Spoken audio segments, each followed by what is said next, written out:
環球大戰線深入世界最前線，全球各地的觀眾朋友，大家好，我是葉思敏。今天節目一開始，一周的開始，先請觀眾朋友邀請你們來留言區寫下這邊思敏你在哪一個城市收看，我會跟大家來親自做回復，並且呢告訴我們你在哪一個城市之外寫下熱推。那麼看到熱推鍵，請按下熱推鍵。今天的大主題我們會來關心的是川普這一次他說要奉上的3000億美元的重建金，難道是對伊朗認輸了嗎？美軍撤出伊朗，解除封鎖，而且他說不干政，有可能嗎？川普所謂的偉大協議，難道變成了投降書？今天就這些議題，我們會一起來做關心。先歡迎我們的在場來賓，首先歡迎國際情勢專家賴岳謙老師。主持人好，觀眾朋友大家好。前國安會副秘書長楊永明老師。思敏好，各位朋友好。前海軍艦長呂禮士艦長。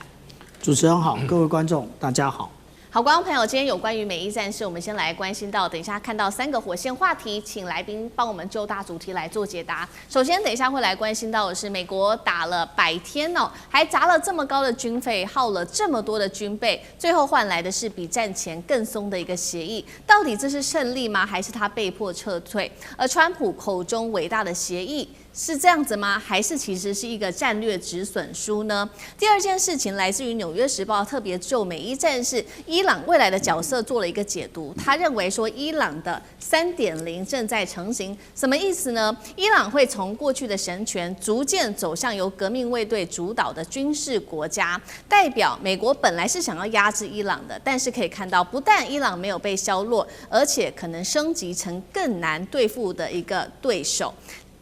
這是第二件事情。第三件事情我們要來關心，現在可以看到伊朗的飛彈庫存已經逐漸的回升，而且核設施進入一個深度的一個封鎖狀態。美軍在這時候只好被迫要收手。這一場戰爭真正披露的是美國同時面臨的是多戰場下的一個霸權極限嗎？今天就這些議題，我們會一起來做關心。好，首先來看到這個大主題：美伊戰事難道真的會畫下休止符嗎？因為美國跟伊朗一起來做的這個草案是14點諒解備忘錄，我們要特別來看到這個細節內容。一出來之後呢，川普說這個叫做偉大的協議，看起來難道是戰略上面的退讓嗎？完全不如川普所說的偉大的勝利。紐約時報做了一個諷刺，他在這邊提到了美伊戰事催生的是我們剛剛提到的伊朗3.0，由原本的神權正式的轉向伊斯蘭革命衛隊更強烈主導的一個軍事的政權國家。而英國智庫是怎麼評論的呢？他認為說，伊朗現在掌權的是比過往更年輕、更大膽，而且他們認為是一個更敢衝的一個新的時代。美國的前外交官米勒也做了一個評論，他說伊朗正在從神權逐漸的走向硬實力。這邊指的硬實力包括伊朗會出動它的無人機、它的飛彈，還有它的飛彈城，跟它的所有的海峽封鎖區域代理人等等，都變成伊朗手中的非常重要的籌碼。更關鍵的是，我們今天來稍微看一下美伊達成的這個14點備忘錄的草案，核心內容看起來對於美國來說相當的不利。難道川普真的會吃下去嗎？首先看到的是這邊特別提到所有戰線，包括了以色列一直不停攻打的黎巴嫩啊，現在也都確定要永久的停火了。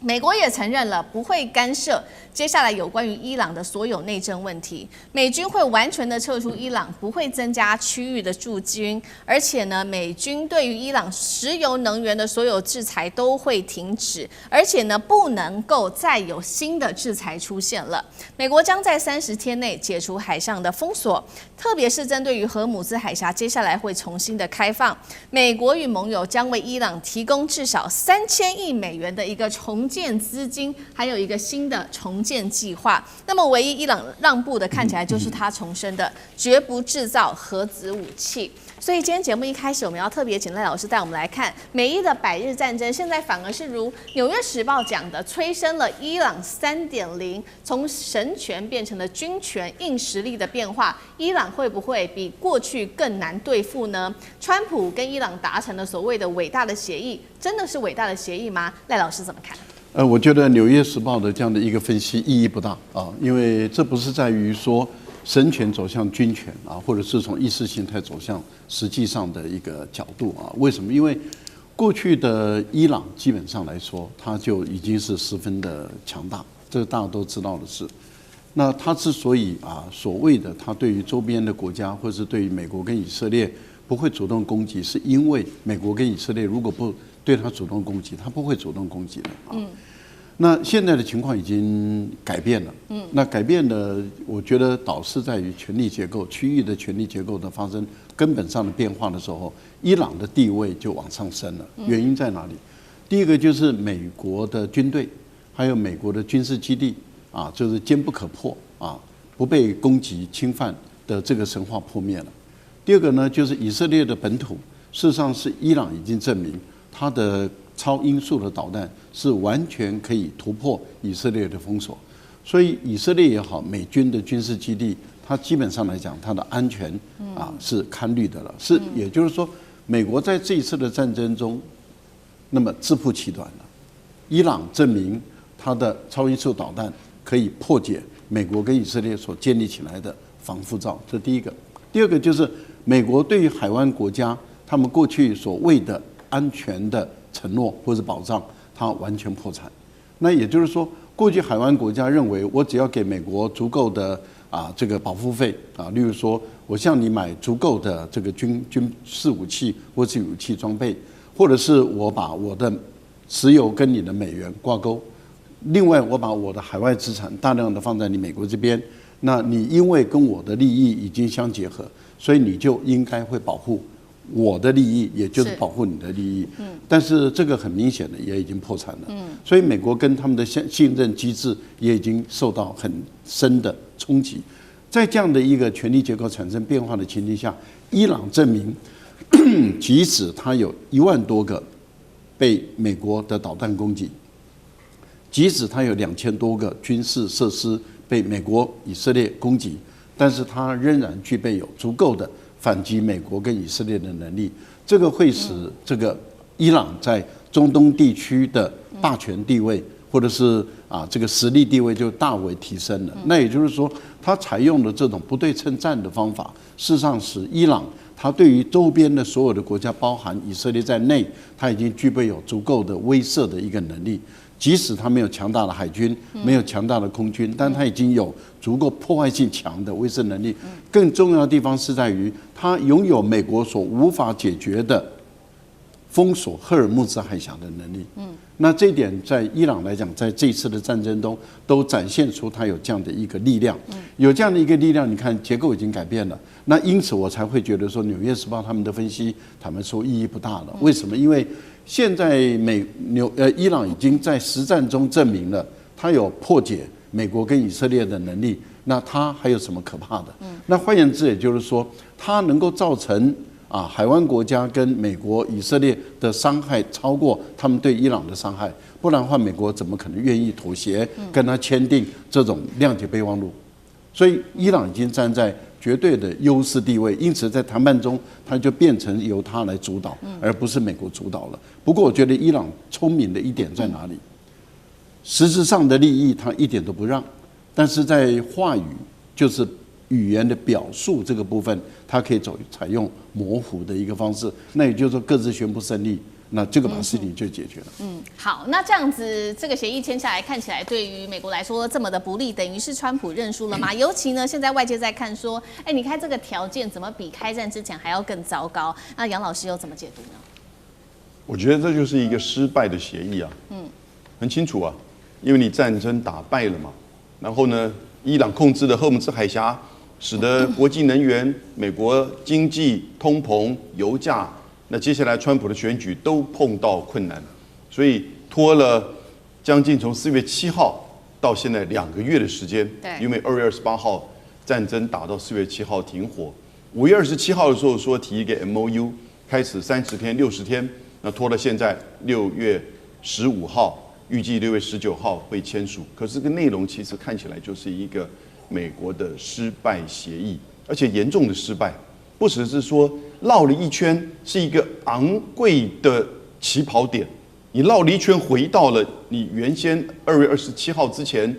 本來2015年美國跟伊朗跟各國所簽的伊朗核子協議，也不就是這個東西嗎？伊朗不發展核武，伊朗把濃縮鈾給稀釋，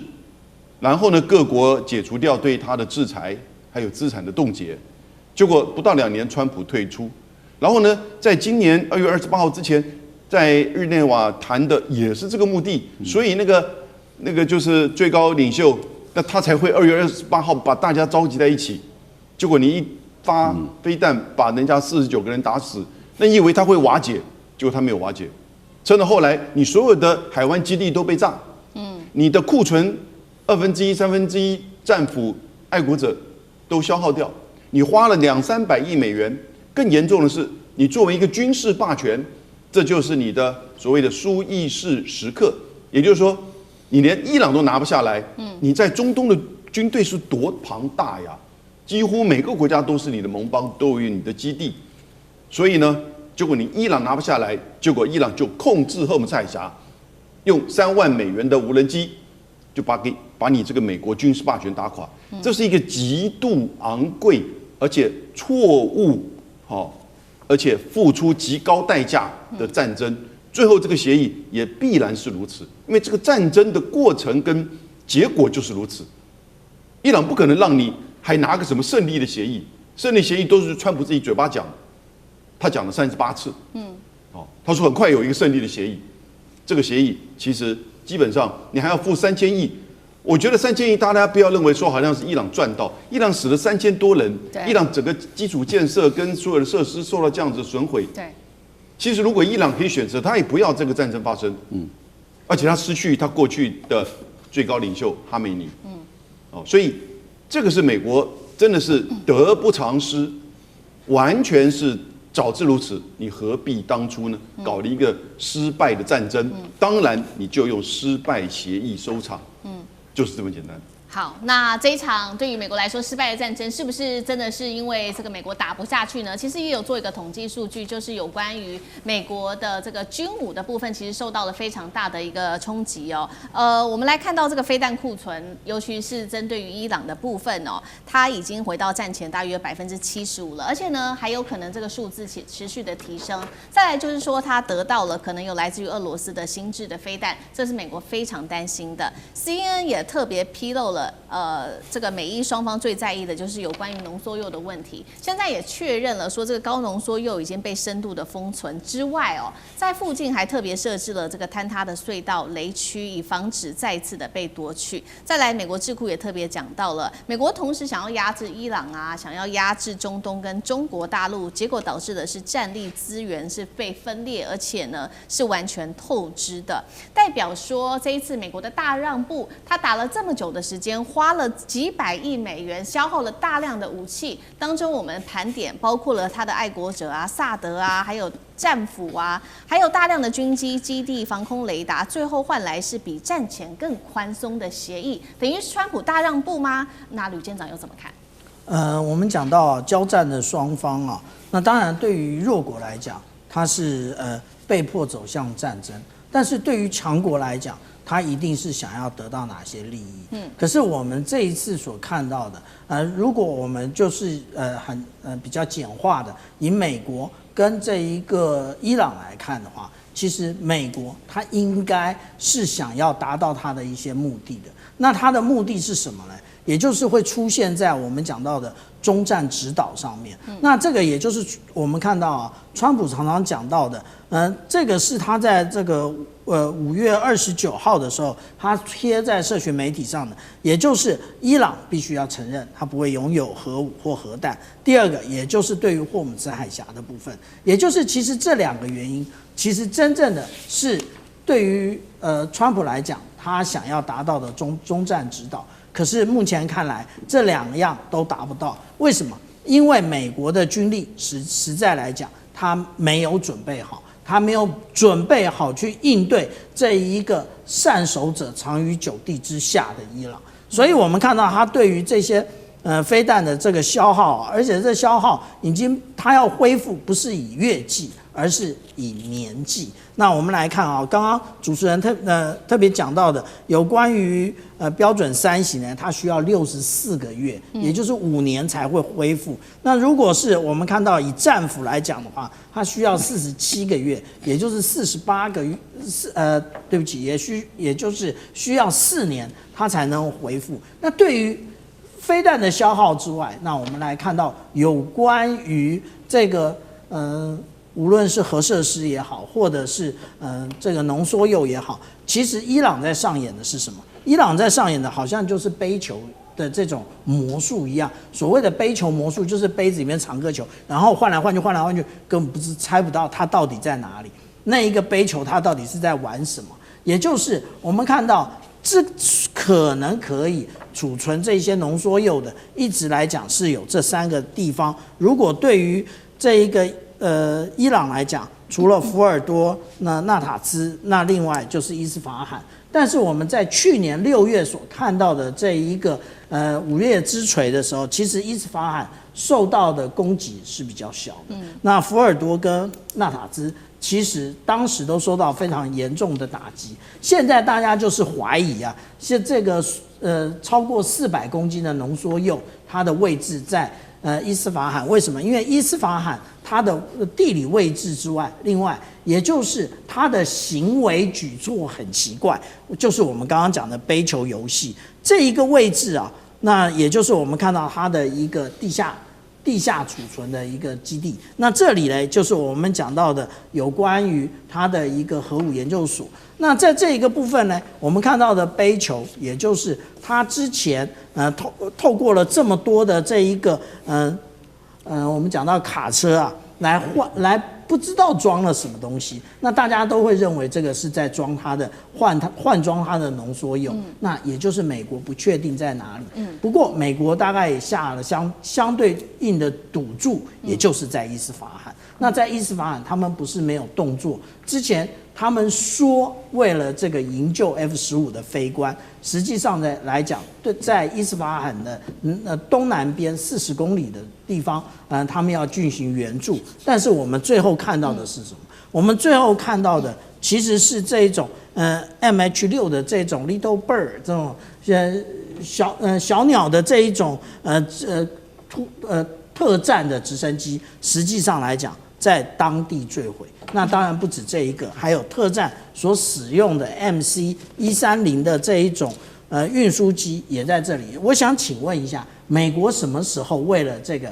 2位飛官要動用這麼大的武力，而不是我們一般所看到的這一種MH6動的這種直升機呢？那也就是說，當大家這樣懷疑的時候，比對一下，我們就發現，那個現在反而就是確定這件事情。伊斯法罕的一個核能研究中心在這個位置，當時的那個跑道在這個位置，所以其實